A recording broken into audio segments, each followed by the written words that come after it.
ایک دفعہ میں نے بیان میں یہ کہہ دیا کہ تہجد کی نماز جماعت کے ساتھ، جو اتنی بڑی بڑی جماعتیں ہوتی ہیں، جائز نہیں ہے. تو نیچے لوگوں کے کمنٹس آئے ہوئے تھے، لو جی ایک نیا مسئلہ آ گیا، تہجد بغیر. پھر پوچھنے لگے اس کی دلیل کیا ہے، کوئی حدیث کا ریفرنس تو دیا نہیں مفتی صاحب نے، بس مسئلہ بتا دیا.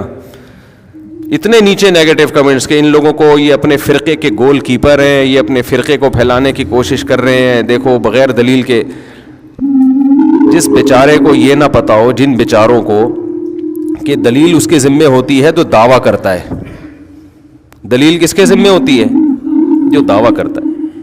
جو دعویٰ کرے گا نا کہ تہجد کی جماعت اتنی بڑی ہیئت کے ساتھ کہ پبلک کو بلا کے اکٹھے جماعت کرائی جائے، وہ ایک نیا مسئلہ بیان کر رہا ہے. اس سے ہم پوچھیں گے قرآن و سنت سے اس کا ثبوت دکھاؤ، کہیں بھی نہیں ہے.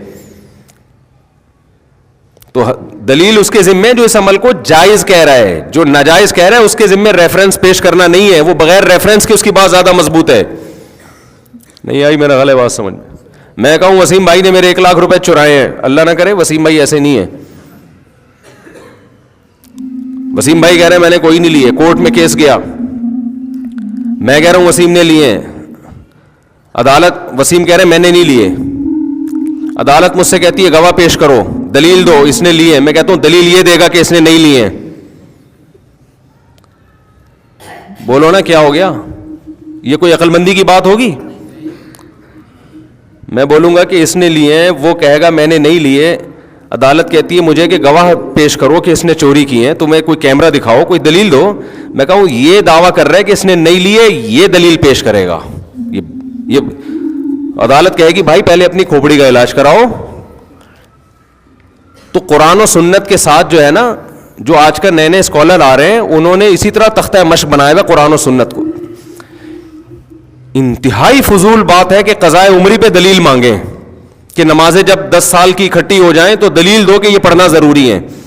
یہ ایسا ہی حماقت ہے کہ جیسے میں کہوں وسیم نے مجھ سے 1 لاکھ روپے لیے، وہ کہہ رہے نہیں لیے، میں کہہ رہا ہوں دلیل لے کے نہیں لیے.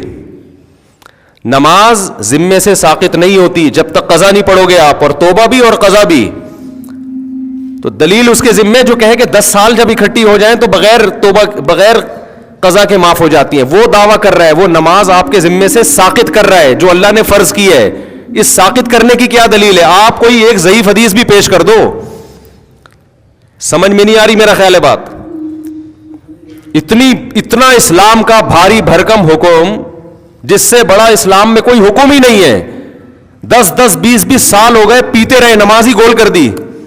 اب جب توبہ کی توفیق ملی ہے تو دین اللہ احق ان یقضی، حدیث میں آتا ہے اللہ کا قرضہ اس بات کے زیادہ لائق ہے کہ وہ ادا کیا جائے. ہم نے تو حدیث بھی پیش کر دی، ان کے پاس تو حدیث بھی نہیں ہے. اگر ہم حدیث نہ بھی پیش کرتے یہ والی، پھر بھی یہ عقل کی بات ہے، لاجک کی بات ہے کہ جب انسانوں کا قرضہ دینا ضروری ہے تو اللہ کا قرضہ بھی ضروری ہے. وہ اور نماز جیسا قرضہ وہ تو کبھی بھی ساقط نہیں ہوتا. نبی صلی اللہ علیہ وسلم سے میدان جنگ میں نماز قضا ہوئی، کیونکہ اس وقت میدان جنگ میں نماز کیسے پڑھی جائے گی یہ طریقہ نازل نہیں ہوا تھا. آپ نے پہلے اس کو قضا پڑھی ہے آپ نے، اس کے بعد بقیہ نمازیں پڑھی ہیں آپ نے. تو مدعی کون ہے جو یہ کہے کہ اتنی ساری نمازیں جب ذمے میں رہ جائیں گی تو وہ قضا پڑھے بغیر ہی معاف ہو جائیں گی؟ یہ شخص دعویٰ کر رہا ہے. اس سے ہم کہتے ہیں کہ اندھی تقلید مت کرو اپنے باپ داداؤں کی. آپ قرآن و سنت سے اس کا حوالہ پیش کرو. سمجھ میں آ رہی ہے بات؟ چاروں ائمہ کا، تمام فقہا کا اتفاق ہے کہ جب نماز ذمے میں جب قضا کر دی آپ نے تو توبہ اس بات کی کرنی پڑے گی کہ وقت پہ کیوں نہیں پڑی. لوگ کہتے ہیں نا توبہ سے تو گناہ معاف ہو جاتا ہے، تو گناہ معاف ہو جائے گا،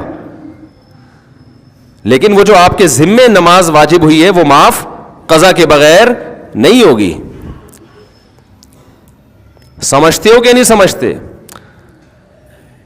لیکن وہ آپ دیکھو کتنا قضائے عمری پہ تماشا بنایا آج کل نئے نئے اسکالرز نے کہ قضائے عمری بس اللہ غفور رحیم ہے. اللہ پہ تم ایک چیز ڈال رہے ہو بغیر دلیل کے، اللہ غفور رحیم ہے، اتنا یہ کافی نہیں ہے کہ 10 سال کی نمازیں وہ جو آپ نے ٹائم پہ نہیں پڑھی وہ معاف کرنے کے لیے تیار ہے. یہ مطلب ہے غفور رحیم کا. یہ مطلب نہیں ہے کہ جو اس کا حق ہے وہ بھی آپ پی جاؤ گے، وہ تو آپ کو دینا پڑے گا. زکاتیں بھی ذمے سے ساقط نہیں ہوتی. 20 سال زکات نہیں دی تو 20 سال کی زکاتیں بولو دینی پڑیں گی. رمضان کے روزے چھوڑ دیے، ادا کرنے پڑیں گے. حائضہ عورت سے اللہ نے نماز کو ساقط کر دیا، اس پر فرض ہی نہیں ہوتی، لہذا اس کو پڑھنے کا حکم نہیں ہے. اس کا تقاضا یہ تھا کہ روزہ بھی اللہ نے اس سے ساقط کیا نا، ہونا یہ چاہیے تھا روزہ بھی معاف کر دیا جاتا، لیکن اللہ نے روزہ معاف نہیں کیا. تو یہ بتانے کے لیے کہ فرض میں اصل تو یہی ہے کہ قضا کیا جائے گا، چاہے اللہ کے کہنے سے ہی قضا کیا ہو. نماز میں اللہ نے اس کو چھوٹ دی ہے، لیکن وہ چھوٹ بھی اس لیے کہ وہ اللہ کے آرڈر پہ چھوڑ رہی ہے. آپ نے جو 10 سال نمازیں پی ہیں وہ اللہ کے کہنے پہ نہیں چھوڑی ہیں. بعض لوگ یہ دلیل دیتے ہیں کہ ما جعل علیکم فی الدین من حرج، اللہ نے دین میں تنگی نہیں رکھی ہے، تو 10 20 30 سال کی نمازیں قضا لگانا یہ تو حرج ہے دین میں. واقعی حرج ہے 30 سال کی نمازوں کا کسی کو حکم دینا پڑے، لیکن یہ حرج اس وقت ہے جب 30 سال کی نمازیں آپ اس سے ایک دن میں پڑھوائیں.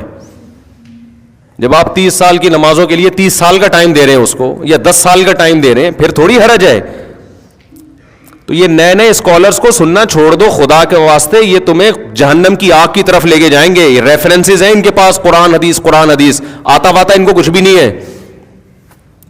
میں جو اتنا چیختا ہوں نا مجتہدین کو فالو کرو، ابو حنیفہ، مالک، شافعی، احمد بن حنبل، یہ اس لیے کہ تم ان لوگوں سے بچو، اپنے فرقے کے گول کیپر کے طور پہ نہیں.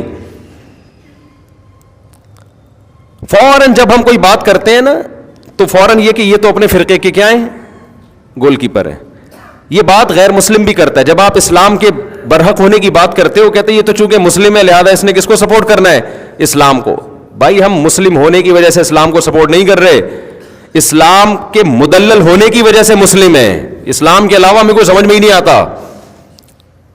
تو ہم جو چاروں ائمہ کے قائل ہیں نا کہ ان چاروں فقہ میں سے کسی ایک کو فالو کرو، اس لیے نہیں کہ ہم ان میں سے ایک کو فالو کرتے ہیں، بلکہ اس لیے کہ ہم فالو اس لیے کرتے ہیں کہ ان کا فقہ مدلل ہے، اس میں قرآن و حدیث کو صحیح طرح سے سمجھا گیا ہے، اور اس میں امت اختلاف اور انتشار سے بچے گی. اس کے علاوہ جتنے پیکج امت کو جوڑنے کے لیے دیے جا رہے ہیں وہ امت کو جوڑنے کے بجائے توڑ رہے ہیں.